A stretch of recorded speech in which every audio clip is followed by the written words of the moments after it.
For those of you who have not met Marrin Costello, she is the beautiful American designer. She's a businesswoman and brand architect. And her niche has started always in this creativity with jewelry. And she's transitioned into this new line of business that we're very excited to talk about. So she will be doing both consulting and helping companies find profit with purpose. Welcome to the It's Better Together podcast, where intelligent conversations turn dreams into action, with hosts Marcy Stout and Allison Nissen. Each episode highlights inspirational women and practical business advice from the Revel Coach Tuesday at 2 live programs.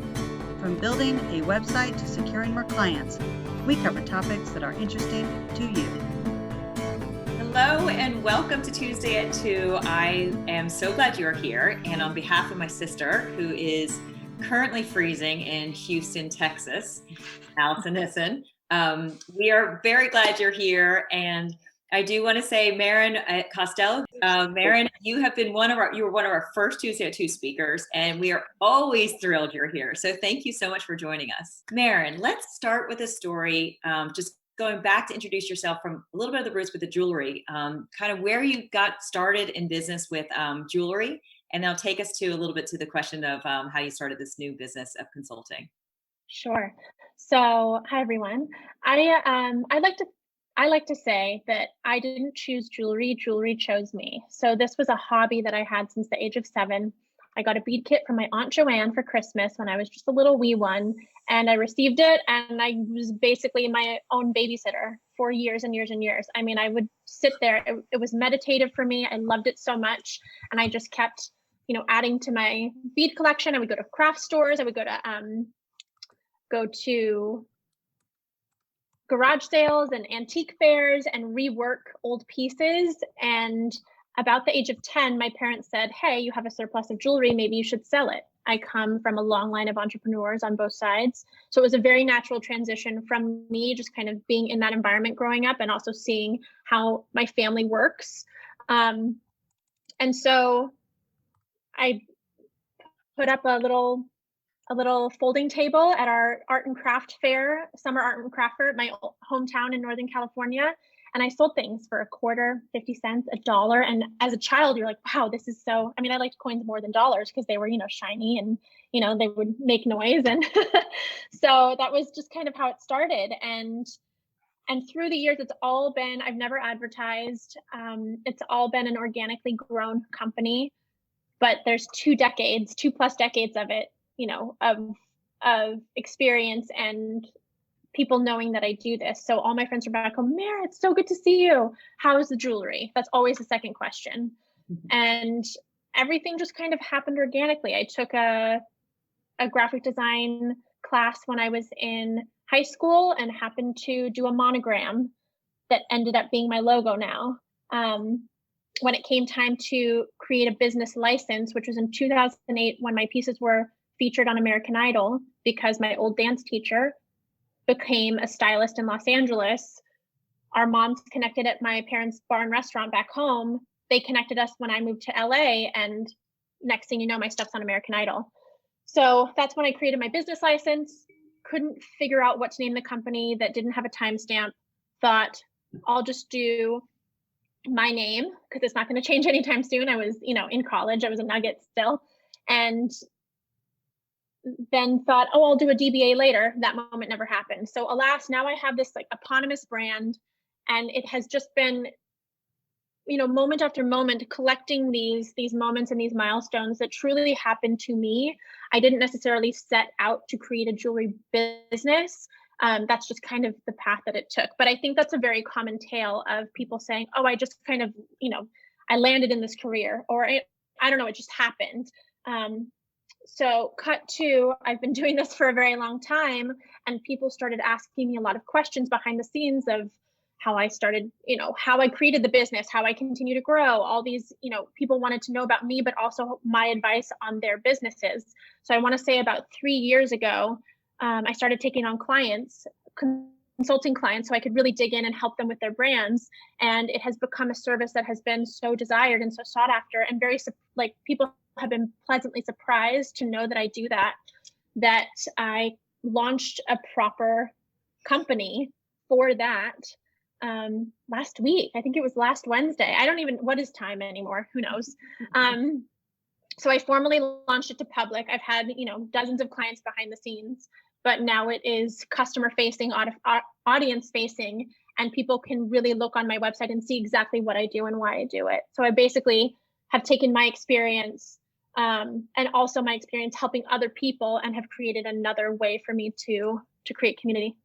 Oh, well, you know how much I love it. And the one thing about you that I've really learned through our, all of our conversations is, first, you're very successful because you follow your passion. It's what you love, and you take so much pride in what you do. And it's the little touches that you've shared with us before, like writing personal notes to customers and just going above and beyond in service and also design.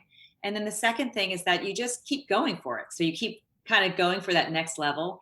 And what we loved in our first interview with you and subsequent interview is you've got such a passion for mentoring and helping other women, which is why you're a perfect match for our, for our family and what we love to do, talking about here at Revel Coach. But the fact that you expanded onto this new business, which is consulting, but it's just another way of giving back to women. So it must feel so good. And we're so excited to learn more about it. It is one of the many reasons that I think that I'm on this earth, is to truly help people, specifically women. I do have male clients, and they're fabulous, and I love working with them because I definitely am a guy's girl, despite me wearing all the shiny things and having a luxury jewelry brand. But I know from someone who has built a brand that there is such a white space for consulting and coaching and guidance when it comes to right brain, left brain balance, and right brain, left brain, just advising on both. We have a lot of people who are on one side who advise on creative, and it's so important and so wonderful, but they're not telling you how to make a dollar for your brand. And then there's a lot of people who are on the finance end who just want a positive ROI immediately and don't understand choices that maybe cost a little bit more money, but in the long run will serve your brand. And I've experienced both, and they're both wonderful, but also frustrating in that they oftentimes don't talk to each other. And so that's where I come in. And it's not information that I've learned and then regurgitated. This is information that I've lived, and I continue to live, because the jewelry brand hasn't gone anywhere. If anything, it's growing. So it's me operating that, and then also creating this new venue to connect with people. Well, I'd love to know a little bit more about how you work with clients. But before we go there, can you just share, who do you work with? Who's your ideal client as you talk about this consulting business? So I reach people who are in different phases, but I think that it is a person or a company, because I do work with larger brands, that feel imbalanced. Like I said, it's someone who is really heavy on the creative, but they need help with their spreadsheets or their accounting, or maybe there's some glitches in their website. I have also a lot of clients who have a beautiful brand, and they're like, but we're not getting sales. Help us get sales. So it's a mixture of younger to mid-range brands, I would say, who are just looking for movement, whatever that looks like. Some need social, some need financial, but with my particular consulting company, it's across the board holistic. So I'm looking at, does your mission match your bio on your LinkedIn, match your bio on your Instagram? Does your vision match on your social media, match your website? How is it all talking to each other, and how is it cohesive, so that when people see it, because sales are flashcards, right? Especially on online and e-commerce, a person has to see something between 5 to 15 times before they actually click to buy. So how do we make everything super cohesive and delicious to the consumer so that it drives sales? So we're working with both ends.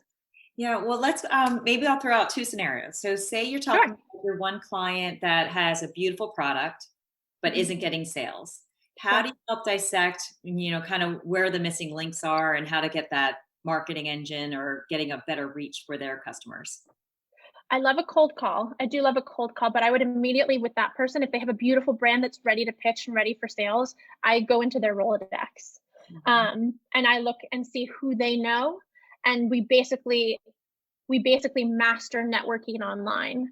with LinkedIn, with Instagram, with Facebook, with all those platforms. And I'm a very aggressive networker in a good way. Like I'm like, oh, amazing. Like this person, this person, this person, let's make the connections. Let's do good for other people. Like how can we also do goodness for other people and check in with people that we love, like, that they love in their community, so that when we have an ask, it's not out of nowhere, creating those genuine connections and really massaging their network. So I would go into their Rolodex first and then help them navigate how to network through social media, because there is an art to it. There is a craft to it without it seeming pitchy or without it seeming salesy. And do you find that people have some fear? Like, is there a level of trying to coach them with it's okay to reach out and ask, or are people just kind of happy to get the plan and like a kind of methodical approach to make it almost of a to-do list? Like these are the people you need to reach, and here's what you need to share, and here's kind of your message for engagement. Where do they kind of stand? Sure. So one thing that I do when I coach, and I actually am not a coach, I'm more of a consultant. I consult someone where they're at, right? So if they need more help creating confidence to reach out to people, then I provide them templates. I'll even do that, for them. I really help meet them where they are to help them understand that this is not about the self and not about the ego. This is about the brand doing well. And I know this because, my goodness, my brand is my name and I am the face of it. Like the level of of self-care and work on myself and therapy that I've gone through to get to a place to be comfortable doing that. I understand why someone would be fearful of that. However, I meet them where they're at. So I help them exactly where I can. It's not turnkey. I'm not just giving them a manual and going, okay, great, thanks, bye. I meet them where they're at. That's so good. And I loved your quote. You had said before the show started, you and I were talking, and you had said you really love connecting basically their business, which is their passion, with finance, because if you're making beautiful products without making any money, that's just a hobby. So trying to really make it into business. So as a consultant, how do you help them just turn that, the financial arm on? What types of steps do you recommend? Let's get into that, but I do want to touch upon you saying passion, because I think that there is a lot of pressure, especially in the younger generations, to do something that you're passionate about. And sometimes work is just work, and you can create fun within the work based on what your talents are. I think that I happened into a passion of mine. It's not my only passion, right? But I happened into creating a business of a very strong passion of mine. I lucked out. That was like the deck of cards was there. I got a really good hand, and the big guy upstairs was looking out for me. I didn't have any control over that. But there are a lot of ways that you can do things that you love within your business or within your work. It doesn't have to be your end all be all passion.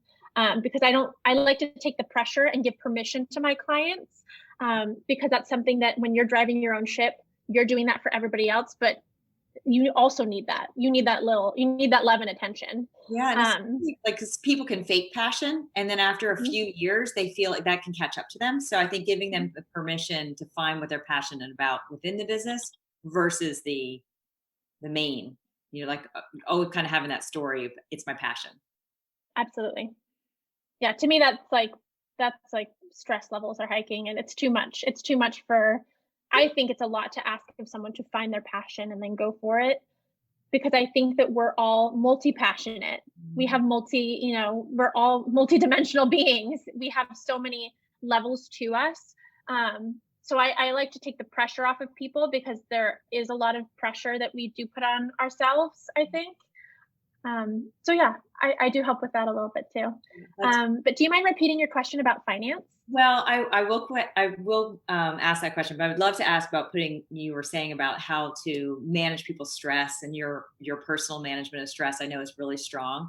So for the entrepreneurs on the phone, can you share some advice you have, like when you are feeling that, the ownership and the burden of growing your business, you're juggling so many different things at the same time. How do you personally handle stress?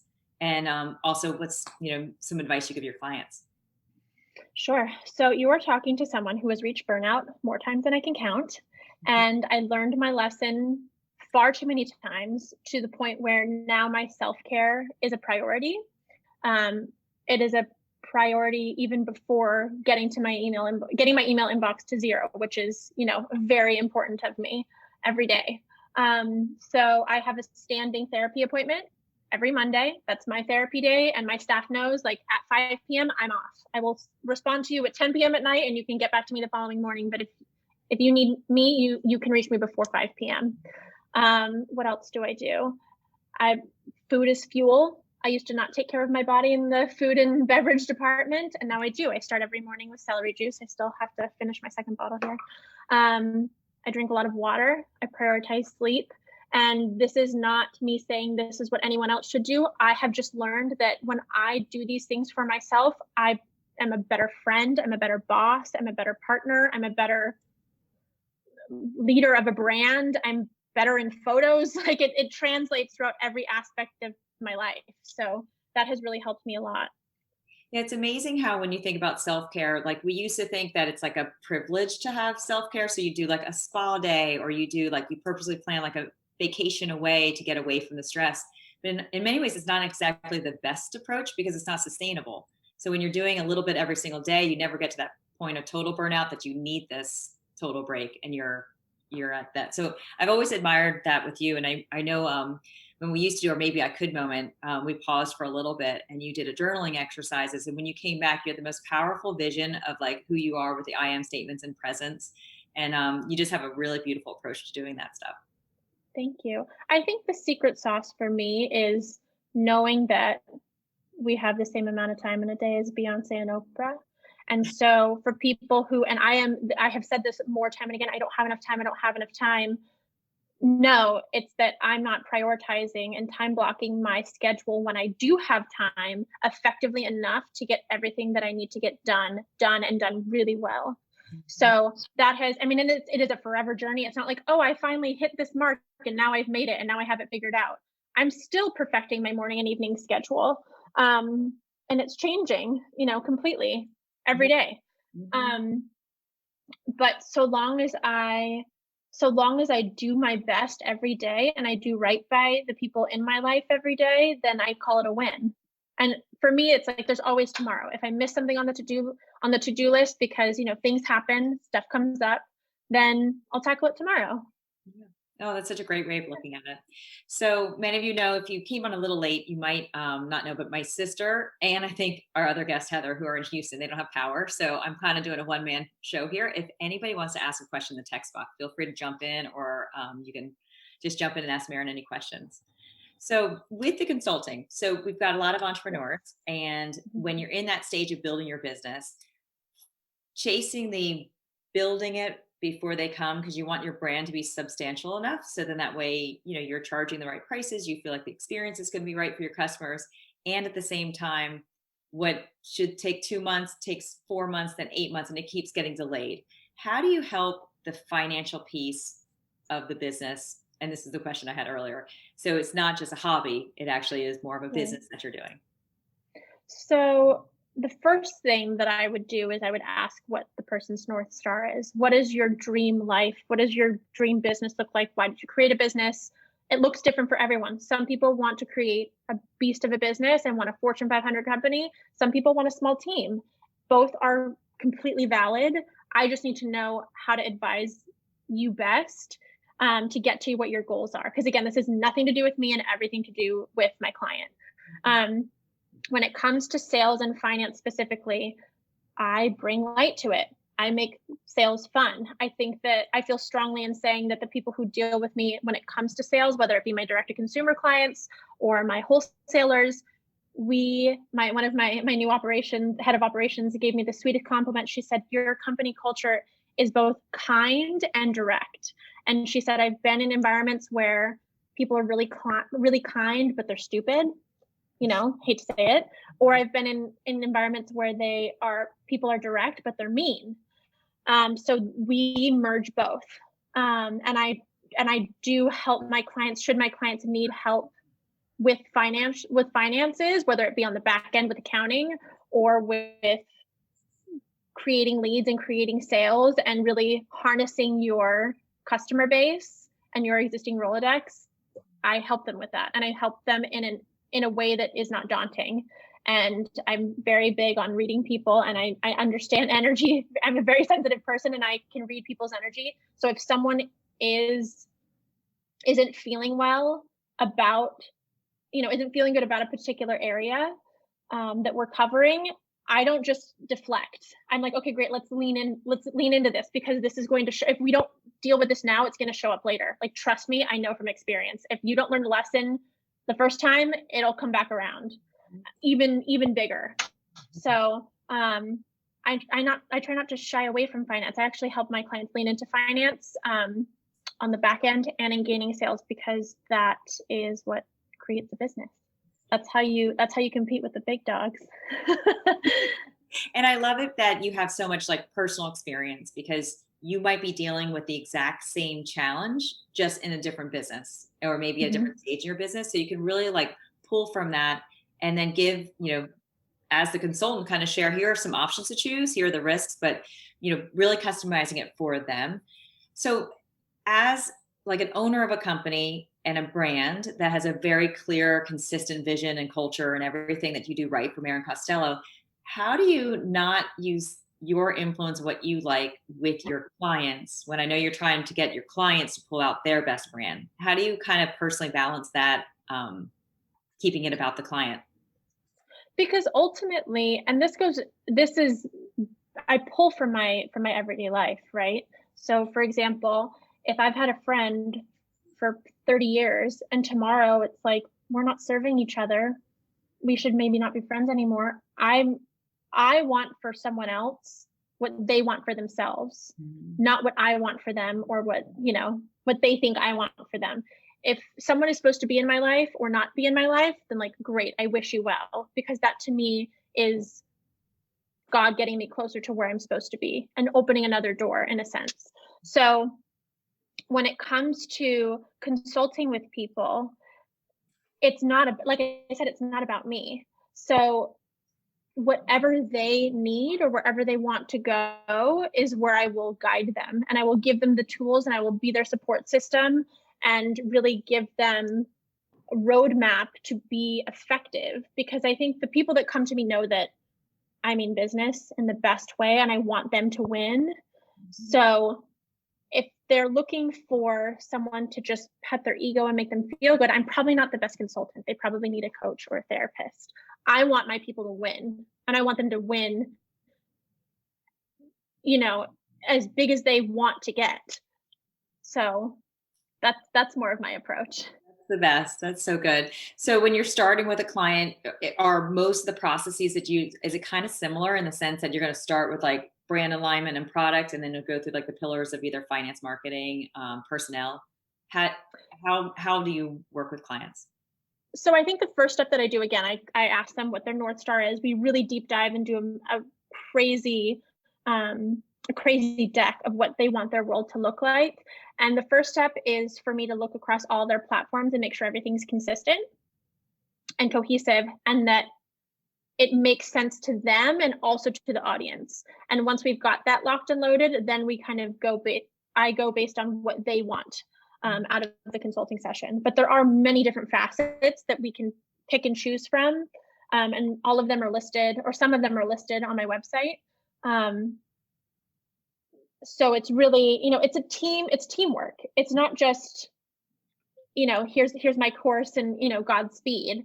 It is forever ebbing and flowing. And, a lot of times my clients come back to me the next week. I give them, weekly homework assignments that are challenging, but also manageable.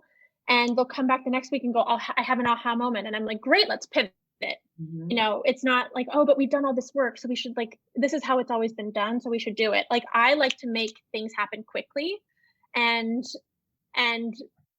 make mistakes faster and learn from them quickly and move on. Because you're so sweet to say that my brand is super concise and digestible, and everything looks like it's in order. I'm changing things all the time. Every day I'm like, hey guys, do we like the way that we're doing this? I give myself and my team to make decisions based on what we want for ourselves and for the brand, multiple times a day. If something is working, great, we go with it. If we've been doing something for 3 years and all of a sudden it's not working today, we can it. Oh, I love that. So speaking of your team, you have a big move. You're moving from California to Florida. Welcome, going to the Sunshine State. I'm so excited. Yeah, I'm hoping I get a chance to see you more often. Absolutely. How are you handling Marrin Costello? So is the headquarters moving too? Are you keeping a team in LA? How are you juggling that? I will have 2 team members in Los Angeles. One is my head of marketing and creative, and one is my head of operations. So they will still have remote jobs. There is no shortage of work. So I made them, made them very confident in knowing that they would still have jobs. It makes sense for me at this point in the world, at this point in the States, to go to a state that's open, specifically because the South and the Southeast is a very loyal customer base when it comes to boutique brands and to small businesses. And so while the West Coast is arguably closed and oscillates between being closed and not so quickly or so often, the thought was, let's go explore the Southeast and see what that does for the brand. And, I'll come back frequently. But we are moving our formal headquarters to Florida. With the goal of being bi-coastal, which has always been a goal of mine. Oh, that's incredible. And then I also heard you launched a radio show and a podcast. Can you tell us a little bit more about that? Sure. So with the consulting brand, obviously I have clients that I work with one-on-one, and I can't necessarily share all of their information that we review on the, behind the scenes because of NDAs and, client privacy. So my thought to connect with people and speak to business and to brand and to finance, audience facing, and to kind of have it make sense for my existing following within the jewelry brand, was to do a radio show that was based on having conversations around business, inspiration, motivation, and entrepreneurship, amongst other topics, and really digging into what people's stories are and what their paths were in getting there. Because I have been interviewed myself multiple times, and it's just the highlight reel. We talk about all of my wins, but people aren't necessarily learning about the times where I was crying on my bedroom floor going, what am I doing? Or the times where I lost passion for my jewelry business and I thought that I was going to completely exit stage left. Not talking about what it feels like to have full-time employees and create paychecks for them and what that looks like in the business. Talking about how I had to pivot multiple times a day during the pandemic to try and keep this thing afloat. So those are the stories that I'm really digging into with the guests that I have on. And the guests are impressive beyond, right? But when you hear the realness from them and you hear actually what it really takes to be a business owner and an entrepreneur and a mover and a shaker, I find it to be even more inspiring because it makes you feel less alone. And 2, there is such a glorification of entrepreneurship that exists in our world, or at least it did before the pandemic, without speaking to how difficult it actually is. And what I could see would be so nice about your interview style is there's a level of trust because you've been there too. So when you're asking these questions, you're not saying like, how did you handle this situation? You're asking more like, I get it. Like, this is really hard. Like, how did you handle that? And I could just see your radio show and also podcast being so, awesome. Like, just like your company culture, direct and kind. Well, I am forever a student and always learning. So I also am selfishly asking to be like, how did you hack that one? Because I don't know if I would have done it that way, or I don't know if I would have made it out alive, So it's just really, really good life information. It's business information, but it's really good life information too. So if we were to look for the podcast, you said Spotify, where can we find it? And is it Marrin Costello? It's Marrin Costello Radio. You can find it on Anchor, Spotify, Google Podcasts. If you go to my website, marrincostello.com, 2 R's, 2 L's, there is a tab that says radio, and it links to all of the episodes there as well.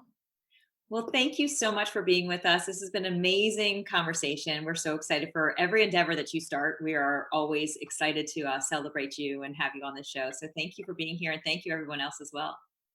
Thank you guys. And it's such a pleasure. I'm I feel so lucky to have you and Revel Coach, the community, championing my every move, and I'm very grateful. I love you guys.